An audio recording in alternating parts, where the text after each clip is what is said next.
Desde tiempos inmemoriales se han forjado miles de leyendas y mitos, a veces basados en realidades que con el paso del tiempo se han distorsionado hasta llegar a ser fantasías.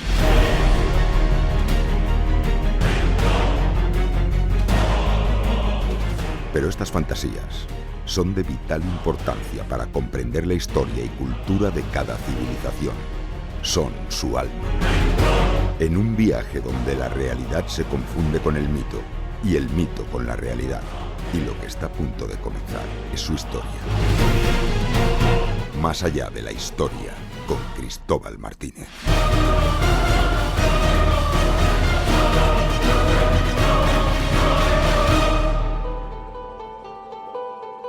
Estás escuchando Los misterios nos miran. Entra sin miedo.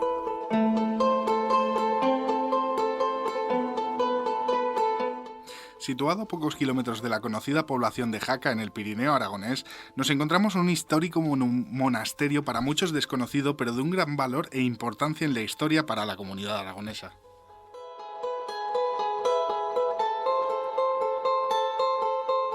Además de su belleza y un entorno idílico, en el interior de sus 4 paredes podemos encontrar enigmas que podrían alterar de manera notable el curso de la historia. Y hoy, como hemos dicho antes, tenemos aquí a Cristóbal Martínez.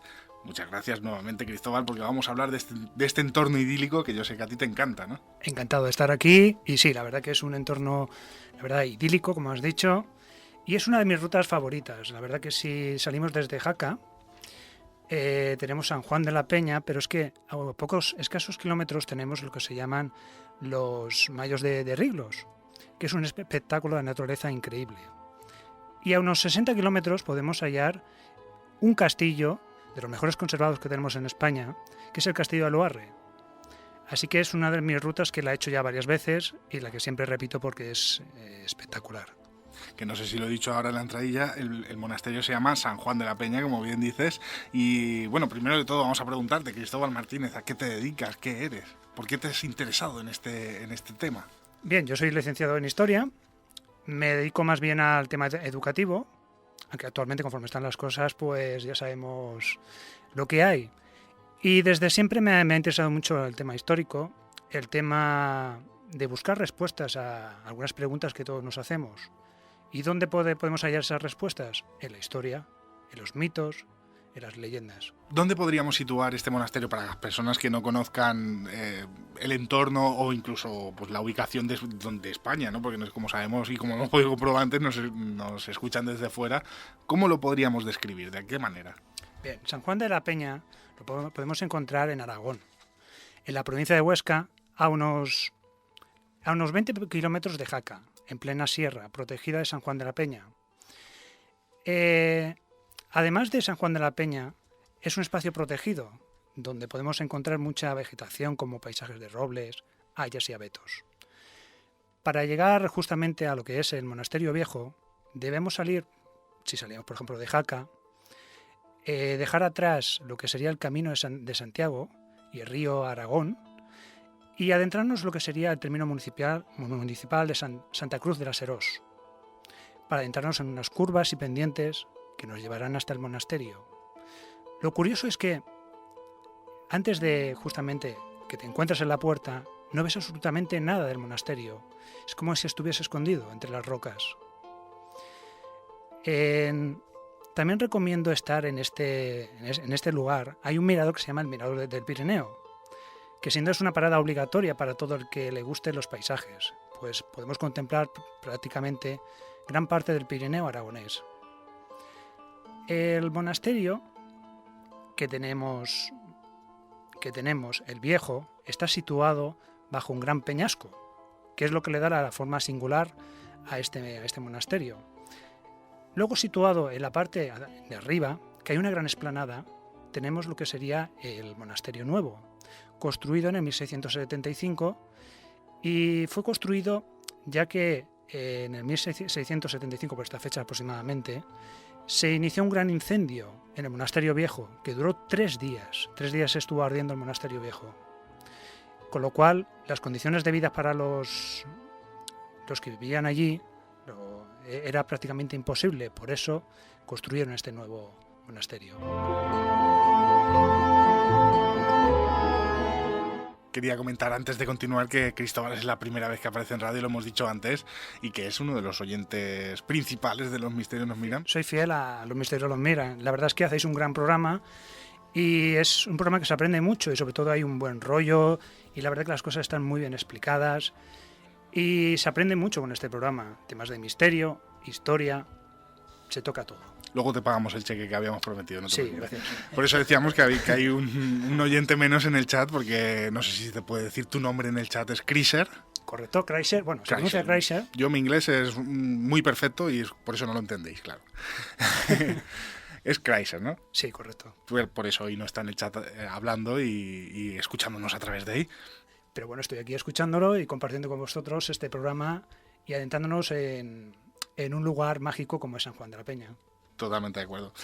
Comentaba antes que es uno de los sitios, y yo he de reconocer como aragonés que es un delito, y lo decíamos antes fuera de antena, que yo no conocía este sitio, y quizás me podéis decir lo que queráis, pero como aragonés no lo conocía, y es por hacer un símil para los catalanes, o incluso, yo qué sé, para los españoles o para los franceses, no sé, como no conocer, salvando las distancias, pues la Catedral de Notre Dame, o aquí la Almudena, ¿no? La importancia que tienen estos monasterios para la historia de una región o de una zona de como es Aragón, ¿no? Y qué importancia tuvo para Aragón este monasterio.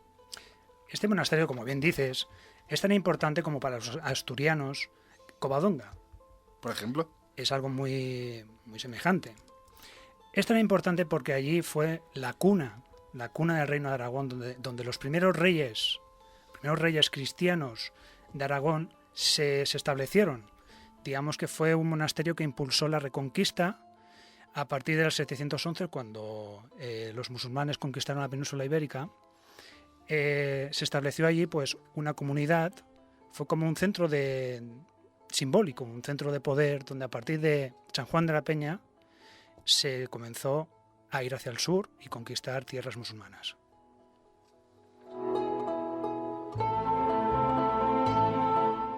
Yo te comentaba esto porque yo soy de una zona que quizás históricamente los monasterios estaban tremendamente enfrentados, ¿no? Por aquello de las creencias incluso propias de la religión. El caso del monasterio que tú hablas es benedictino, de unas creencias benedictinas, y yo soy de una zona donde los monasterios circenses eran los que predominaban. ¿Tú crees que de alguna manera por eso la historia también se ha podido resquebrajar y cada uno contar un poco su parte y darle la importancia que cada uno tuvo? Porque claro, en mi zona, en Calatayud, lógicamente, para ellos es mucho más importante el monasterio de Piedra que este monasterio, y seguramente para Covadonga será mucho más importante Covadonga que este monasterio, ¿no? Aquí, por eso te comentaba, o sea, aquí es la cuna de lo que conocemos como el Reino de Aragón, Corona Catalana, como le queramos llamar. Yo no voy a entrar a discutir nombres porque no me gustan eso de los nombres. El reino que hubo entonces, ¿no? Sería un poco la cuna de todo aquello, ¿no? Del inicio, ¿qué? Sería el inicio, exactamente. Y tiene unos inicios, además, míticos, de leyendas muy interesantes, que si queréis, pues pasamos a comentarlas un poquito conforme...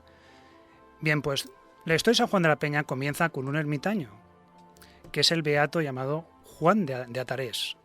Este buen hombre, un día, siendo de Zaragoza, decidió abandonarlo todo y dedicarse a ser un ermitaño. Se dirigió a lo que se conocía como el Monte Pano, muy cerca de lo que es San Juan de la Peña. Tengo que aclarar que el Monte Pano es un lugar mítico también del inicio del cristianismo, donde se establecieron cristianos huyendo de los musulmanes, pero que finalmente fueron destruidos por hordas musulmanas. Bien, pues estábamos con el bueno de Juan de Atarés.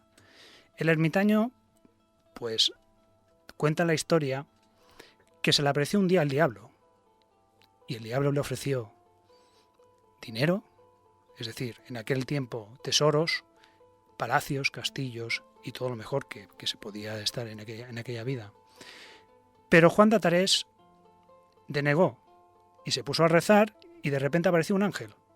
Este ángel le transmitió que se fuera exactamente a donde hoy está el enclave San Juan de la Peña, donde allí erigió un altar en honor de San Juan Bautista. Con el tiempo, estamos hablando del siglo VII, con el tiempo este ermitaño murió y quedó en el olvido hasta que un siglo después, prácticamente un siglo después, ya en el siglo VIII, un noble cristiano iba de caza, como cuenta la leyenda, iba cazando un ciervo cuando de repente vio un gran alud, es decir, una gran caída, pero con su caballo se pudo detener a tiempo y no cayó al abismo. No cayó al abismo y, según nos cuentan, fue gracias a que se encomendó a San Juan Bautista. Este hombre se llamaba ni más ni menos que Oto. Algunas personas dicen que pudo ser Boto, perfectamente, Boto o Oto. Este noble, al ver que en el fondo vio que había una cueva, se internó en ella y allí sorprendentemente vio el cuerpo de Juan de Atarés incorrupto. Y junto a este cuerpo vio una inscripción que voy a pasar a leer si me permitís, que ponía lo siguiente: yo, Juan, fundador de esta iglesia y el primero que la habitó, por amor de Dios, despreciando la vida humana, como pude, construí esta iglesia y la dediqué a San Juan Bautista, en la cual he vivido largo tiempo como ermitaño, y ahora muerto, descanso en el Señor. Amén. Naturalmente, Boto pues quedó impresionado por el hallazgo. Así que volvió a su tierra natal, Zaragoza, donde convenció a su hermano para instalarse en aquel lugar y comenzar una vida eremítica. Pero las aventuras de Boto y Félix, según la leyenda, no acaban aquí. Es más, dicen que están directamente enlazados con la fundación del Reino de Aragón. Según esta leyenda, en el monasterio de San Juan de la Peña se juntaron Boto, Félix, junto con otros 300 guerreros cristianos, con los cuales aclamaron a nombrar al que sería García Ximénez, considerado como el primer rey de Sobrarbe, el actual Huesca, Aragón, España. Este hombre también es un personaje mítico que realmente no sabemos si existió o no existió, pero según esta leyenda afirma que conquistó Jaca y Ahínsa, donde se produjo el conocido milagro como la cruz de fuego sobre una carrasca, es decir, sobre un árbol, un roble del Sobrarbe. Este hecho, históricamente, si nos referimos a los hechos históricos, no es seguro que los musulmanes alcanzaran tierras de Ahínsa, pero, como siempre digo, toda leyenda puede tener su verdad. Perdona que te corté. Una leyenda que también he encontrado por internet y que fuera de micrófono me has dicho que no era verdadera, pero que yo creo que la tengo que comentar precisamente para desmentir que no fue ahí, porque ya te digo que yo lo he encontrado todo buscando en este monasterio. Es la de el abad Virila, en el que el canto de un ruiseñor dicen que le llevó a vivir a perder 300 años de su vida. No sé qué nos puedes contar de esto y cómo podemos trasladarla al otro sitio donde se supone que es. Sí, a ver, la verdad que, Pablo, que este tipo de leyendas se suelen hacer en miles de sitios, miles de lugares, es decir, no corresponde exactamente al lugar. Yo tenía entendido que esta leyenda corresponde al monasterio de Leire, a unos 60 kilómetros del monasterio San Juan de la Peña. Y efectivamente el abad Virila, era abad sobre el año 870 aproximadamente de este monasterio, y un buen día, paseando por el bosque, desapareció. El abad, escuchando el canto de un ruiseñor, se quedó dormido sobre una piedra. Al cabo de un tiempo despertó. Intentó volver a su antiguo lugar, es decir, para él habían pasado unas horas. Pero cuando llegó al lugar, al monasterio de Leire, se encontró de que todo había cambiado. Las instancias eran más grandes, no conocía a nadie del lugar, era todo muy extraño. La leyenda nos cuenta que en el propio lugar, los propios monjes dijeron que era el abad Virila, que fue desaparecido hace más de 300 años. Esta narración se está encargada como una moraleja religiosa, que es lo que hay que entender. Y es muy importante para los cristianos entender que si el canto de una simple ave pudo entretener durante 3 siglos a un hombre, ¿qué no puede hacer la luz divina del Salvador? Supongo que buscaban un poco esa leyenda, o sea, que se creó esta leyenda para esto que comentas, ¿no? Para de alguna manera otorgar esa fe que a veces faltaba en aquella época. Para dar fuerza a la fe. Exactamente. Exacto. Muy interesante, la verdad. Y ahora te voy a preguntar por una fecha que esta sí que pertenece a este monasterio, porque un poco para darnos cuenta también de la importancia que ha tenido a lo largo de la historia este monasterio, ya no solo para Aragón, sino para la propia península, ¿no? Para lo que es para España. Si te digo una fecha que es el 22 de marzo del 1071, ¿qué nos podrías contar de ello? ¿Qué pasó ese día? Bien, aquí ya estamos entrando en un terreno más histórico, ¿no? Que estamos pasando de lo que es la leyenda a la historia. Estamos hablando que en el 1071, como tú me dices, te voy a responder a la pregunta, el monarca Sancho Ramírez, además de ampliar el monasterio con un segundo nivel, introduce por primera vez en la península ibérica el rito romano, en perjuicio de lo que había sido la liturgia hispano-visigoda. Todo esto está documentado históricamente que fue por primera vez en este monasterio que se introdujo pues dicho rito romano, ya que desde Roma se quería unificar todos los ritos y dejar atrás otros ritos como era el hispano-visigodo o en África, etcétera. Para la gente que no lo entienda, era un santo religioso brutal, ¿no? Para la época y sobre todo para las creencias que había en la península, ¿no? Sí, es un poco como también la introducción de la regla benedictina, ¿no? En el propio monasterio, que también eso se notó, porque fue una revitalización del lugar. Todo esto lo podemos encontrar a partir de la tercera década del siglo XI, bajo el reinado de Sancho el Mayor de Navarra. Y, sin duda, todo esto hace de la importancia religiosa del lugar es importantísimo. Y algo que te quería comentar, antes que has dicho lo de la historia de la creación de este monasterio, es, entre otras cosas, por un ermitaño, pero no sé si es casualidad o no sé si todos los monasterios benedictinos tienen esta historia detrás, pero por ejemplo el monasterio de Montserrat, hace pocas semanas hablábamos con Colla Valls, que ha escrito una novela en relación a Montserrat, y históricamente este monasterio también fue en parte creado al principio por un ermitaño que pasaba por allí y casualmente luego fue un monasterio benedictino. No sé si tiene alguna relación, no sé si es que esta orden buscaba siempre esa historia de inicio o eran ermitaños los que creaban esta orden. No sé si me he sabido explicar en la pregunta. Sí, a ver, más bien eran estos ermitaños, que a partir de estos ermitaños se formaba una comunidad religiosa en el lugar. Después entraba lo que serían las órdenes, serían benedictinas o otro tipo de órdenes que entraban. Pero primeramente eran los ermitaños los que formaban a hacer comunidades. Claro, esto desmiente un poquito el ser ermitaño, pero tenemos que tener en cuenta de que no todo el mundo estaba preparado para ir a un lugar perdido a la mano de Dios y estar años y años sin una compañía.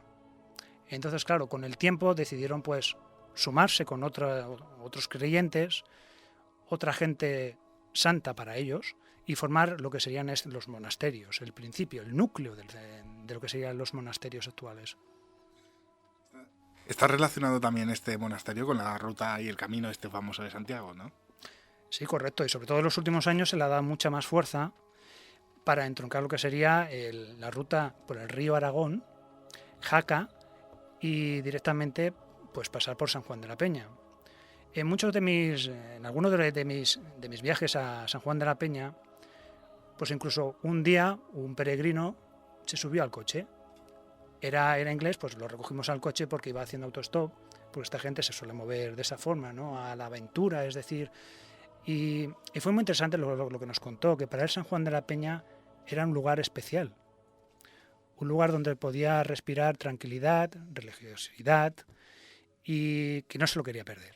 Bueno, yo creo que hemos dado un poco una explicación de qué es el monasterio, pero hay algo que yo creo que lo hace detonar, ¿no? Que lo hace tener esa leyenda o ese misterio que yo no sé si es real, y ahora Cristóbal nos lo explicará, y que está tremendamente vinculado a la religión, como es el famoso y conocido Santo Grial, que dicen y cuentan que pudo estar aquí mucho tiempo. No sé qué nos puedes decir de ello. Vamos a ver, primeramente tendríamos que saber exactamente qué es el Grial. Claro. Porque, por ejemplo, para autores se identifican el Grial con la piedra filosofal. Y con eso, por ejemplo, Luis nos podría decir algo seguramente. Bueno, para algunos autores, ¿no?, como Fulcanelli, pues sí, hacen esta similitud, ¿no? Primero, porque es un paso que viene Gardal, o no recuerdo exactamente el nombre, significa vaso, copa, en el sentido de continente, ¿no? Algo que contiene. Contiene la sangre de Cristo, que es roja, como es el mismo color de la piedra filosofal, que es roja. Da la inmortalidad, te cura de las enfermedades, como también hace la piedra filosofal, ¿no? O sea, en definitiva, parece ser que es una traslación, en términos fulcanianos, por decirlo de alguna manera, de que, de alguna manera, el símbolo, como grial, en realidad es la manifestación de la piedra filosofal. También sostenta Fulcanelli que pues las antiguas vestas, sacerdotes, llevaban en sus cabezas también como unas vasijas, no sé qué, que luego ponían en las estatuas. Allí estaba siempre el fuego perpetuo, ¿no?, que se tenía que mantener, porque a lo largo de la historia el fuego había que mantenerlo, era algo muy, muy preciado, y si se apagaba a veces costaba encender, ¿no? Y a lo largo de la historia, pues ese fuego, pero claro, los alquimistas lo que entienden por ese fuego perpetuo no es precisamente ese fuego, ha quedado el símbolo, ese vaso receptor de ese fuego, ¿no? Se ha perdido su verdadero origen, ¿no? El verdadero fuego es, lo hemos dicho aquí algunas veces, ¿no?, es lo que los antiguos alquimistas llamaban alma del mundo, espíritu del mundo, etcétera, ¿no? Pero es curioso, ¿no?, que la similitud yo creo que concuerda bastante. Quizá sí que haya existido una copa, evidentemente, ¿no?, de la última cena, seguro que ha existido, evidentemente que sí, pero quizá se le ha querido dar unas propiedades, ¿no?, que a lo mejor pues no tiene. Simplemente es un objeto que participó de una santa cena, seguro que sí, la gente bebió de ese vaso, y a lo mejor incluso hasta existe, ¿no? Dicen que el que tiene más posibilidades de ser el verdadero es el de Valencia, históricamente hablando, ¿no? Y ese sería el que pasó, pregunto, ¿no?, por aquí, por San Juan de la Peña, ¿verdad? Correcto. ¿Me equivoco o no? Ese correcto, ese es el que pasó, y todo tiene una historia. Todo comienza cuando, en una persecución en Roma del emperador Valeriano, pues este papa, el papa que guardaba por entonces el cáliz, cedió el cáliz a su diácono, al diácono Lorenzo. El diácono Lorenzo era originario de Huesca. Entonces, claro, lo que hizo para salvar lo que era el cáliz sagrado era que a través de unos legionarios que eran cristianos, llevarlo a su ciudad natal, a Huesca. Allí estuvo perdido, según cuenta la historia, durante varios siglos, hasta que en el año 712, todo por culpa de la invasión musulmana, el obispo de Huesca fue escondiendo la reliquia de un lugar a otro del Pirineo para salvarlo de las hordas musulmanas, hasta que acabó en San Juan de la Peña, donde estuvo unos 2 siglos y medio aproximadamente, estuvo el recipiente. Y es curioso porque también hay otra leyenda que abarca lo que serían con los cátaros. Según esta leyenda, el mismo cáliz que estuvo en San Juan de la Peña también estuvo en Monsegur. Hasta que este cáliz, cuando fueron atacados en Monsegur y cuando ya estaba todo perdido, unos perfectos huyeron de nuevo de Monsegur para devolver el cáliz de nuevo a San Juan de la Peña. Y allí estuvo olvidado hasta prácticamente, bueno, olvidado no, porque si nos fijamos hay muchos reyes enterrados en el propio monasterio de San Juan de la Peña. Por algo será, aparte por la historia y por ser el núcleo del reino de Aragón, también había un componente claramente religioso. Después, ya en el 399, Martí el Humano, Martí el Humá, pasó este cáliz a Zaragoza. De Zaragoza cuentan que también hizo un pequeño periplo por Barcelona para después llegar a Valencia, gracias a Alfonso el Magnánimo. Y esta copa tiene la peculiaridad de que tanto Juan Pablo II como Benito XVI han hecho misa con esta copa. Claro, y le dieron una importancia especial. Es importante todo esto y quizás es la auténtica copa de Cristo con la que hizo la última cena y con la que José de Arimatea recogió sangre una vez que el legionario atravesó con la lanza el costado de Jesucristo. Longinos. Quizás sí, porque en los últimos tiempos se ha hecho un estudio en el 2009, que salió un estudio, en el cual el medievalista italiano Alfredo Barbagallo publicó un estudio en el cual sí que daba fe de que era el verdadero cáliz. Pero con una salvedad. Según él, el cáliz no llegó conforme lo he dicho anteriormente, es decir, con la leyenda que llegó a San Juan de la Peña y todo eso. No, para él fue un regalo del Papa que le hizo al rey Recaredo por ser el primer rey cristiano de Hispania. Por lo tanto, sí que podemos estar hablando sinceramente del cáliz verdadero, aunque yo tengo otra teoría. Es una teoría arriesgada, pero es posible. Siempre que estoy en San Juan de la Peña, busco como en recovecos, a ver si puedo encontrar el cáliz sagrado. ¿Por qué digo esto? Porque tenemos que tener en cuenta que este monasterio, San Juan de la Peña, fue perdiendo importancia con el tiempo, con el paso de los años, de los reyes. Y que un rey llegase, con todo el poder que había tenido este monasterio, llegase y decirle, darme la copa, que me la voy a llevar, seguramente al abad no le sentaría nada bien. Y con todos los recursos que tenía este monasterio, estamos hablando de un monasterio más poderoso de entonces de la cristiandad, seguramente, ¿quién nos dice que no consiguieron otra copa semejante a la original? Y la original está guardada o en el mismo San Juan de la Peña o en algún punto del Pirineo.